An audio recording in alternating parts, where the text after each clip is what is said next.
63 cents for a gallon of gas. What the heck?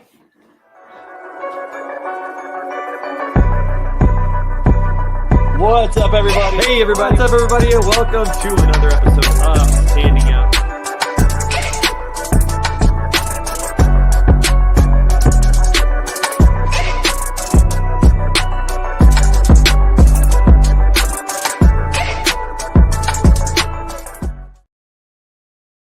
Hey, everybody. Welcome to another episode of Standing Out, a podcast about sales, marketing, and leadership. I'm Trey Griggs, your host. So glad that you're with us today.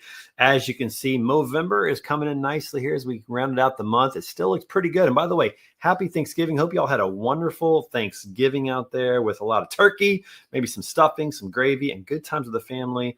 So hope you had a great time with that as well. As we get the show started today, a couple of announcements to make as we get started. First of all, the Broker Carrier Summit is in full effect. We got the Indy show coming up in April 28th through May 2nd in Indianapolis. It's going to be phenomenal. You can sign up for that right now by going to brokercarriersummit.com. But most importantly, it is coming to a city near you in 2025. We've got some local meetups, 12 of them to be exact. We're going to be coming to cities that don't normally get to have the summit in person because we want to meet you right where you're at. We got the first 3 cities announced. We got Las Vegas, Nevada, Palm Springs, California, and Louisville, Kentucky. We'll have those dates locked in here in just a few weeks, if not already. So be on the lookout for that. That's going to be starting in mid to late January. It's going to be a lot of fun to meet some brokers and carriers out there and get to know who they are. If you're in that ballpark, keep your eyes open. We'll be out there shortly. Also, before we get started today, got to give a shout out to our sponsor, Sales-CRM, my buddy Josh Lyles, building a great product. Listen, not all CRMs are created equal, folks, especially when most of them were not created with your freight brokerage in mind. If you're a freight broker, you got to check this out. Sales-CRM, built by freight brokers, exclusively for freight brokers. So be sure to visit sales-crm.com, get a demo, sign up. You can also learn about it from our website, betaconsultinggroup.com/standing-out. You can request a demo right there and be sure to give Josh a little bit of love. Phenomenal product over there. The freight brokers that are using it right now, nothing but love, man. They absolutely love what he's building because it's built for them. Josh is a former freight broker. He knows exactly how it works. So make sure that if you're a freight broker and you need a CRM, that you check out Josh over at Sales-CRM. All right. It is time to bring our guest onto the show today. I've known this guy for quite a while now on LinkedIn and specifically working with him, partnering with him on some opportunities over the past year and a half, something like that. And just a really great dude. So please give it up, my good friend, the founder of Exploding Leads, David Klasser. God say that he on the throne. God say that he bring me home. Yeah. What's up, Trey? All right, so we got to let this play just a little bit, my friend. Just a little bit, got to play. If God say it, I'ma do it. Ain't no question, I'ma do it. Take the knife, prep the sacrifice. Okay, notice this. That is. For people who are listening right now, that song, you may not have heard it before, possibly. Maybe you have, I don't know. But No this one is has David ever. Klasser. This is David Klasser rapping his own song. You got a whole album. I did not know this. How have you kept this from me for so long? Any way I can get another white dude out there in the world to rap semi good is my goal. I like to keep it under wraps because I'm somewhat embarrassed of it, but I'm also really proud of it at the same time. Embarrassed. I actually think that song is a banger. I actually like that song a lot. And I don't know if you know this or not, but I secretly want to be a rapper as well. I mean, you probably don't know this, but my karaoke go-to song is Humpty Dance by Digital Underground from the 90s. Because I still have all the lyrics in my head. I still know them all from the 90s. So I love rap music as well, man. I'm with you. We should collaborate is what I'm thinking. I don't know. You know, maybe we could do a little rap battle or something like that. I could teach you some stuff and we could do one of those fun rap battles. Rap battle, maybe some collab piece, like we could have fun with this, my friend. This could be a good time. We have to figure it out. Absolutely. We have to figure it out for sure. So, all right, man, good to have you on the show. It's been a long time coming. I've known you for quite a while on LinkedIn. We really connected, I think, a year and a half ago, started talking a little bit more and started to learn about what you were working on, what you're doing with Exploding Leads. And before we get into that, we have to also mention you're a new dad. I mean, relatively new. You're 6 months in, and that's pretty exciting. So love to hear that. Your little daughter, Blue, look at this. Oh, so cute. I just love that. That's awesome, man. And I mean, the look on your face there, I think, is like the inner joy that every parent feels when they have a child, especially for the first time, man. What's it been like being a dad, man? Thank you. Yeah, I'm in love again, dude. I didn't think I'd find love again. I met my wife head over heels for her, and then have a daughter. I think all the girl dads know out there what it's like whenever you'll do anything for your little girl. I was talking with my wife, and she was like, hey, what type of dad are you going to be? And I said, well, if she wants Stanley mugs or 20 of them, I'm going to buy 20 of them. Like, it's just going to happen. So I think a lot of girl dads out there will vibe with me in that. So I'm just in love again, and I'm so thankful to God that he brought this little girl to our life. It changes everything. And you're absolutely right, man. You'll do anything. Like, I think about my kids, they want to ride horses. I'm like, okay, I'll figure that out. They want to dance. I'll figure that out. My daughter just turned 16, and she has a car now. It's my old car, but it's like, it's funny when I owned the car and I drove the car, I'd go to the mechanic and they'd say, hey, you need a new this or new that. And I'm like, I think I'm okay. But when I went to the mechanic for my daughter to get the car ready for her, I said, I need to know everything that's wrong with this car, and whatever it is, we're fixing it. And I think I dropped like $1,500 fixing stuff that I never would have fixed if it was just me driving it. But when you have a daughter or son, when you love somebody that much, you really will do anything, sometimes even crazy stuff, because it's just, it's so wonderful. So congratulations, my friend. Girl dad in the house. Let's go. Girl dad. Are you guys plan on having more? Lord willing, if God gives us some, we're going to stay chill, stay, calm right now, just for a couple months, maybe a year or two. And then we'll see where it goes from now. We're still getting back to the whole sleep routine. So once that happens, we'll probably forget about all the hard times and then say, let's do it again. 100%. That's exactly right. We were at 13 months and we're like, let's have another one. So I know exactly the feeling with that. Well, girl dad is special. I had a friend of mine tell me that real men have daughters. So congratulations, my friend. You qualify. We're in the group together. Whether you have sons or daughters in the future, you are now what my friend would call a real man, because you got daughters. So anyways, all good stuff, my friend. All right, let's talk about your career a little bit. Let's get into this. You're currently a founder of Exploding Leads. We're going to get into that in a little bit. Tell me about your career arc. How did this all begin? Did you think you'd be in this place? And what led to you starting Exploding Leads? Yeah, thank you. So a quick little summary. It all started back when I started my own lawn business, the typical entrepreneurial feel and vibe. Thanks to my mom. My mom is a saleswoman, really great saleswoman. She's sold anything from furniture to candles to cleaning supplies. And actually throughout her career, she's amassed $4.5 million in sales from her cleaning supplies business with a team of 30. And so throughout my high school career, I really learned from her. On the flip side, my dad is a professor. He teaches Old Testament Hebrew. He's an author. Not super big as far as nationally goes, but he's done some really cool things. And so that was my upbringing. And from that, I really learned the entrepreneurship journey from my mom, which I'm very thankful for, and how to sell and how to market. So I took on a early interest in marketing throughout high school, started doing some side business websites, marketing, copywriting, worked for a lot of different businesses, did videography, photography, anything I could get my hands on. And so throughout college, I started doing that more along with getting my marketing degree. And after college, I really just knew my path, which was to get a marketing job, to grow as fast as possible, to rise in the ranks as much as I could, and then to finally start my own business after that. So I've always known what I've wanted to do. I've been had the pleasure to work for a $400 million company, for a $52 million company, for a $92 million company, being their marketing director, leading those charges, working with multiple salespeople and leading sales teams. And then that led me to create Exploding Leads a couple of years after I had that wonderful experience.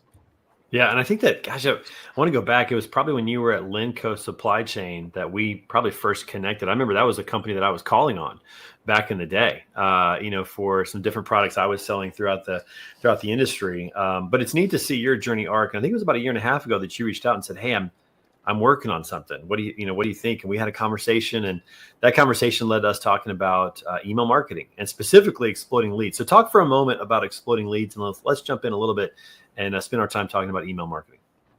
Sure. So let me explain to you why they call me the pipeline poppy. I am a poppy.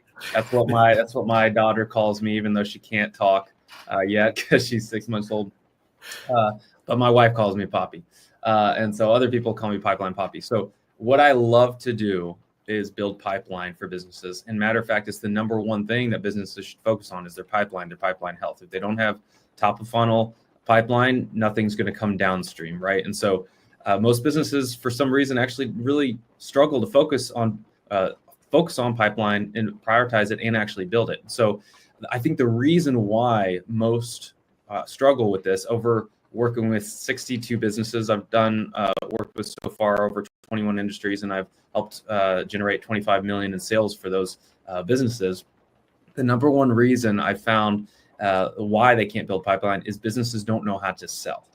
And in fact, they're selling the wrong thing, and it's burning leads and it's costing them sales. They typically sell the wrong thing to the wrong people, relying on outdated tactics that treat every lead like they're ready to buy, right? I don't know if you can relate, or most of the people listening here, we've been sold to before and we don't like it. And even when we're ready to buy, possibly, sometimes we still don't like being sold to in the way that most salespeople are selling. And I call that pushy Pete mode. Most businesses are pushy Pete-ing people, which is old-fashioned sales tactics like, hey, a firm handshake, a close at any cost mentality. Hey, can I have 15 minutes of your time, right? Really like a commission breath type of style. And this type of sales is costing them because only 3%, max 5% of any given audience that we sell to, that includes myself, you, and anyone listening here, only 3 to 5% are ready to buy right now. That's statistically proven, okay? And it might be 10, but still that's only 10 less percent of people who are ready to buy right now. So that means 90 to 97% are not ready to buy. They're in different stages. And so when they get a sales cold call, cold email, when they have a pushy salesman trying to close them, that's off-putting immediately. And so most buyers, 97%, I say, don't want to be pushed. They want to be sold to in the way that they want to be sold, which is they explore, they research, they decide on their own time how to move up what I call the buyer readiness pyramid, right? And so a brand needs to guide them through that buyer readiness pyramid, the different stages. And I talk about that if you want, the 97%. And you have to nurture them. You have to educate them. You have to get their permission to reach out to them in the first place, right? Educate, guide them on topics that they want to hear about, right? So at Exploding Leads, we build systems that engage the 97%, which will 4x your pipeline in a matter of weeks or just a couple of months. Yeah, I love that. And you've done a little bit of that work for my company as well, for some of our mutual clients who've done that work. And I think the key word there that you mentioned was nurture. Like, it's nurturing, it's coaching people along. And the other part too is to think about the different tactics. I think about our recent presidential election, as they dissected that over the past month of what happened. They noted that the Republicans changed their tactics. They didn't go knock on doors anymore. They used smartphones, and they changed the devices that they went where people were to get the audience that they wanted to talk to. They were willing to do something completely different. And I think that when we talk about email marketing and strategies that work for businesses, there's this idea that just kind of like the old school mentality might still work, when I think it's opposite. Email marketing can still be very effective, but most people just stink at it. They're just not very good at doing that. And it starts with great copywriting, but it also starts with structure and organization, which is what you bring to the table, both the copywriting, the structure, and organization, as well as molding that together with what a website experience is like as well. Talk a little bit about kind of, as much secret sauce as you want to give away in terms of how all those things work together to move that 97% through that buyer's journey like you talked about. Yeah, absolutely. So a lot of nurturing is sending really good emails, and sending emails, permission-based emails, building your email list. I'm surprised many businesses don't focus on it, right? They often send unsolicited emails, and you can send unsolicited cold emails in a way that pisses less people off and actually builds your pipeline. It's still a very applicable way to do it, but sending these emails weekly at the least is really important. It's the key to the core four, which I talk about. So let me actually do something. Let me pull this over. And whiteboard time. Hey, whiteboard time, baby. David, listen, this is the first whiteboard experience we've had on Standing Out. This is big. Right. Let's see it, my friend. Let's go. All right. So here's the buyer readiness pyramid. Okay. This is what I call the buyer readiness pyramid. Okay. And this is really important. This is your, at any given audience that you sell to, this is what the makeup is. So at the top, you have the 3%. These people are ready to buy in any given market. Okay. What I talked about. A lot of people, and most every business is going after this 3%. And it's more like a big lake. Okay. And so everyone's fishing in this lake. And you can make millions of dollars in this lake. But where the billions and the millions and millions and millions are made is this 97%. This is the 97% I'm talking about. So you might be asking, well, I'm doing decent here, but when I'm doing cold outreach, when I'm going to events, right, I'm trying to find these people who are ready to buy right now. You only get so many opportunities when you go after those people and you send emails to those people, whenever you talk to those people. So how do I engage the 97%? Okay. In any given market, 9% are product aware.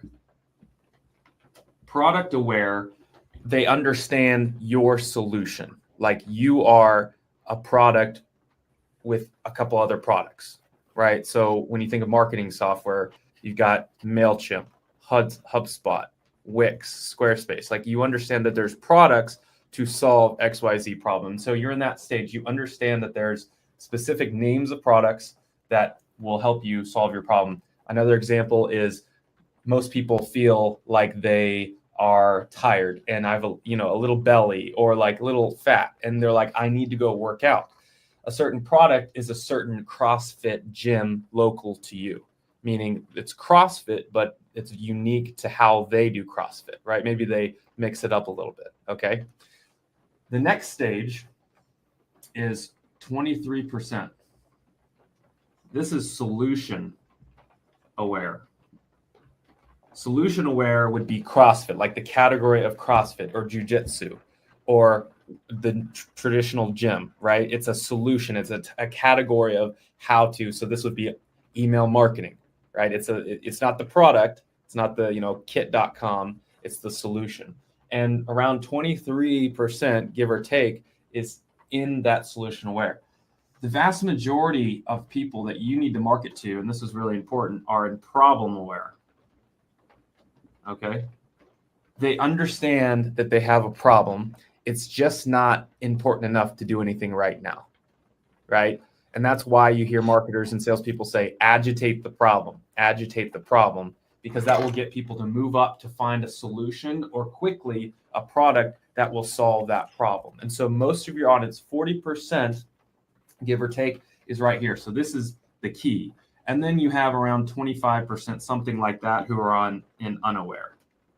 Okay. They just have no idea that their hair is on fire. They have no flipping idea. All right.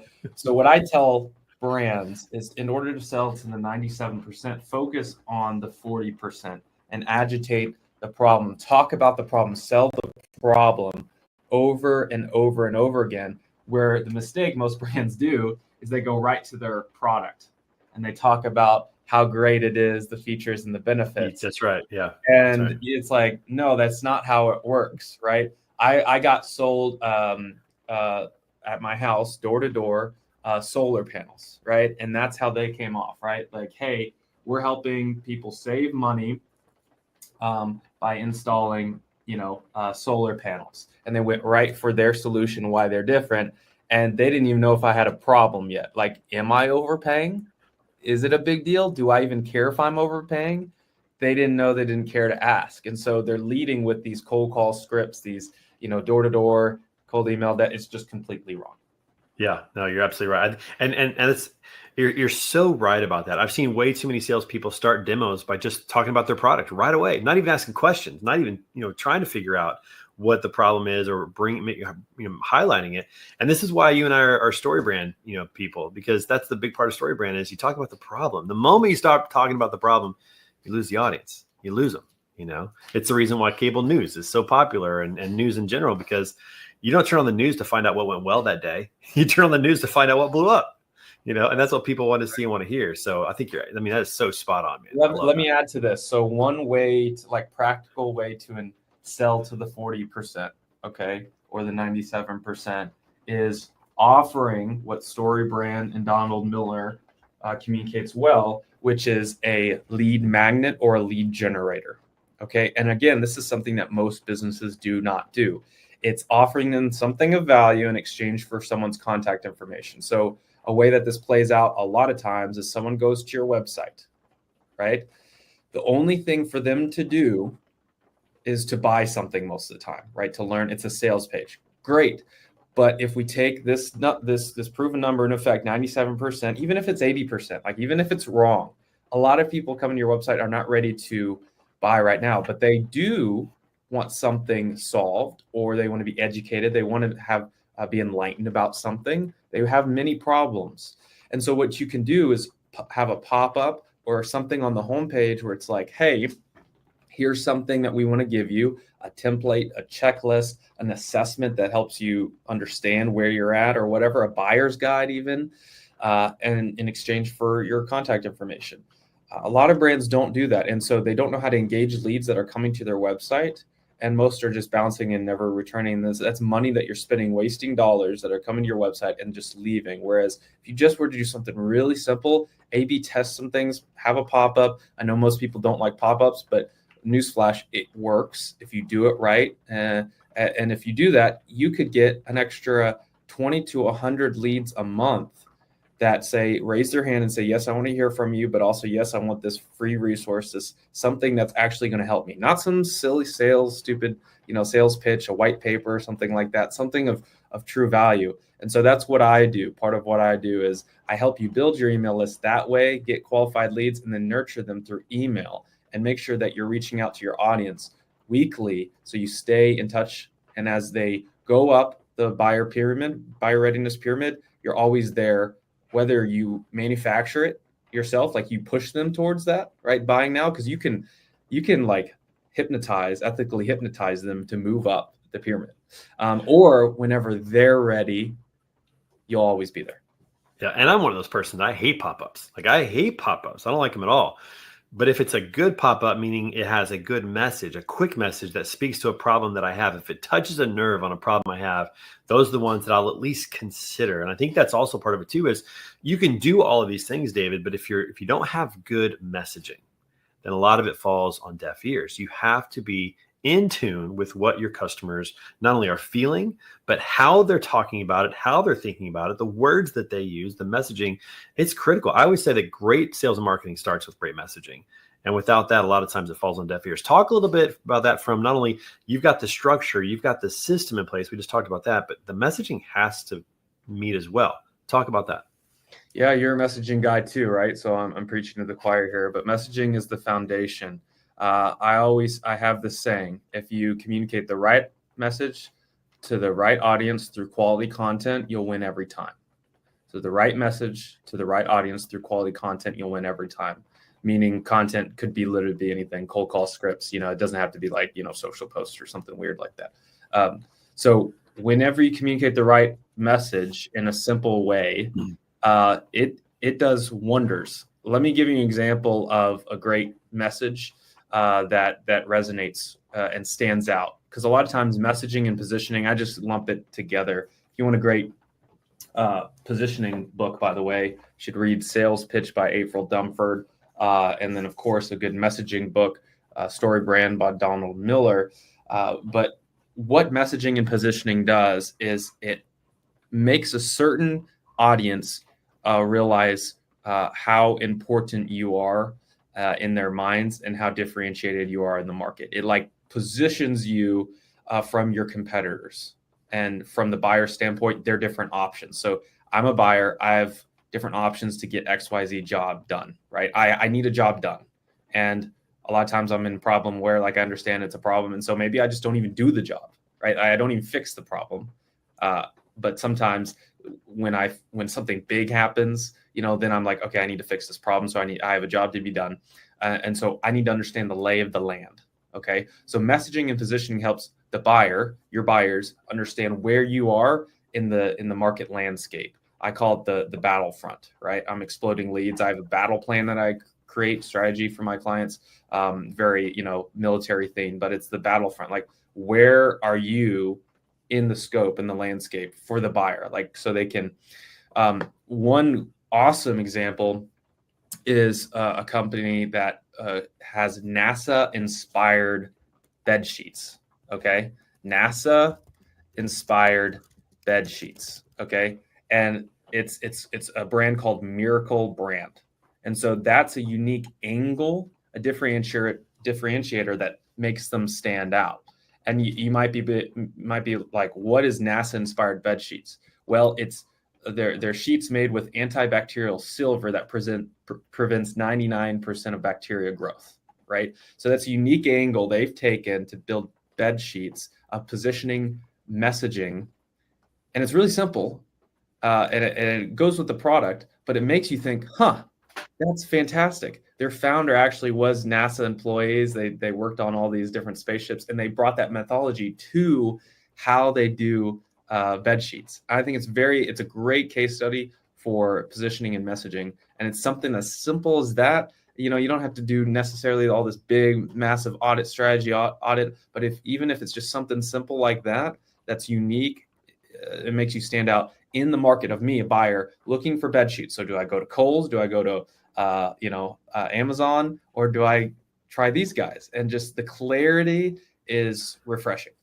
Yeah, no, you're absolutely right. And great messaging can really make a brand stand out very quickly. I remember when Dollar Shave Club came on the scene and they put out a 45-second video, but the message was so right on that, man, aren't you tired of paying $20 for razor blades? And I'm like, yes, I am tired of paying $20 for razor blades. And they had this really cool commercial at the end of it. You wanted to sign up. It was super, super easy to do that. And I even think about, not to harp on this again, but I even think go back to like this election. What do the analysts do after a presidential election? They talk about the effectiveness of the messaging. They say this message resonated. This message did not resonate. This is what we found to be true. And they look at exit polls to see what do voters say resonated. And it comes back to that. And so messaging works in politics. It works in business. It works everywhere. Great messaging gets people to move, gets people to do things. And I think it's incredibly powerful. I'll say something to that. Yeah. Love him or hate him, Donald Trump has a great message. Make America great again. Right. And simple, easy to understand. And over again. Yep. All these other candidates that have come through, they don't have as clear of a message, right? I'm with her, or she's got this. I don't know if that's as effective, right? And I'm not just saying that. I'm just objectively saying what the Donald Trump campaign and team has done, putting them on podcasts like Joe Rogan. They know their audience, and when you pair that audience with a very clear message, it does wonders, and it shows. And brands can be doing the same thing. I think a lot of times brands get too scared of offending some people. They get too scared of having something polarizing or powerful, and it doesn't have to be something where you're just out there like trashing someone else. It can be really simple and make you differentiated in your market if you're just willing to take that first step.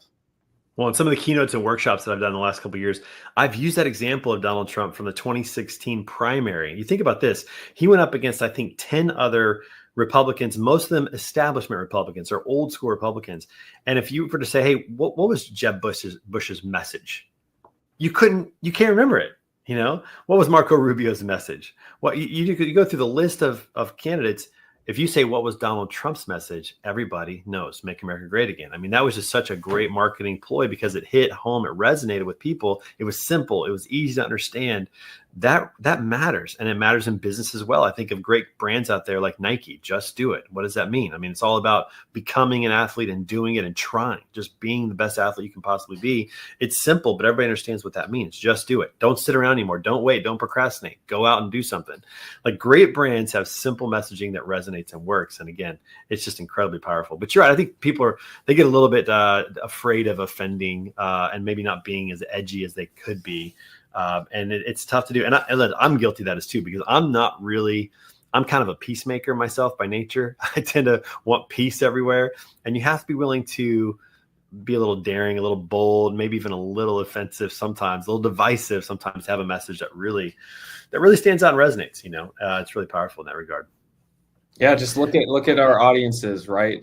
Who we're selling to. We have an audience of high skeptics these days, right? Very skeptical. Yeah, very skeptical. And so one strategy to combat that skeptics is to stand out, to be funny, to to know where humanity is at, where are we at in humor? Where are we at in professionalism? Like all these old fashioned pushy Pete sales tactics are dead, and you start to see all these brands using humor in the right way, but also being professional at the same time. You can do both. It doesn't have to be either or. But I think a lot of brands just don't understand human nature anymore, right? Yeah. And the brands that are making a laugh, standing out,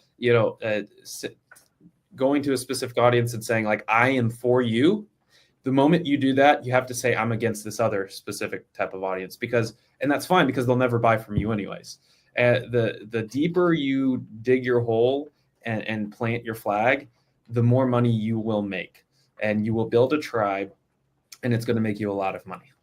Yeah, there's so much more we can talk about this, my friend. We'll have to have you back on, but before, because we got to move on to our next thing, which is we got to play a fun game. All right, and we like to have fun on the show from time to time. So today we're playing a game called Wavelength.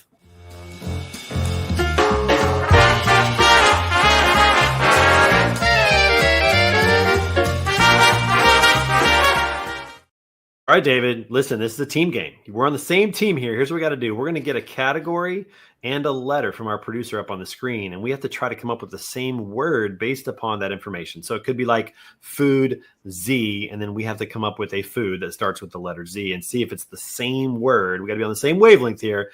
We'll see how we can do. Listen, most of the time, 3 out of 5 is a winning score. All right. So if we get at least 3, man, we're in good shape. If we get 4, like we're superstars. All right. So here we go. Let's see what we can do. You got to have your notepad and your pen. Here we go. Animals that start with the letter T. An animal that starts with the letter T. Oh man, I tend to blank sometimes. I can hear you writing. Okay. All right. Here we go. 3, 2, 1. Turtle. Oh, Tiger. Man. Okay, so see that. What does that tell us about our spiritual animal or whatever? Well, I find that sometimes when these come up, I blank. I kind of like, there's a lot of tortoise, tiger, turtle. I can name them now, but at first I'm like, which one is it? Tiger was definitely a better one. I don't know why I went turtle. All right, here we go. Number 2, we're 0 for 1. Number 2, U.S. cities that start with A. U.S. cities that start with A. Oh, man, only one comes to mind right away. Okay, all right.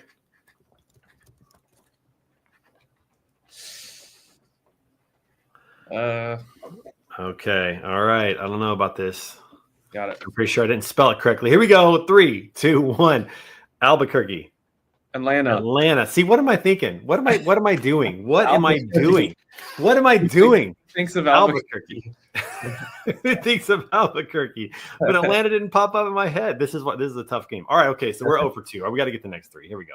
A pop artist that starts with S. Oh gosh, this is terrible. I'm thinking of some, but I know these are not what you're thinking of. We were born in different times. Slightly, but even that doesn't even matter. I'm thinking of just weird ones that just don't even matter. Okay, all right. Here we go. Who knows? Maybe we'll get this one right. All right, we'll see. I doubt you. Hold on. So think about who I'm married to. Okay, all right. I think we might actually be on the same page here. I don't know. I don't know. We might. All right, okay. 3, 2, 1. Shakura. Let's go. Let's go. We did it. You say Shakira? Shakira. Yeah, I spelled it with a U, but that's okay. Say, hey, that one counts, my friend. Okay. 1 for 3. Let's go.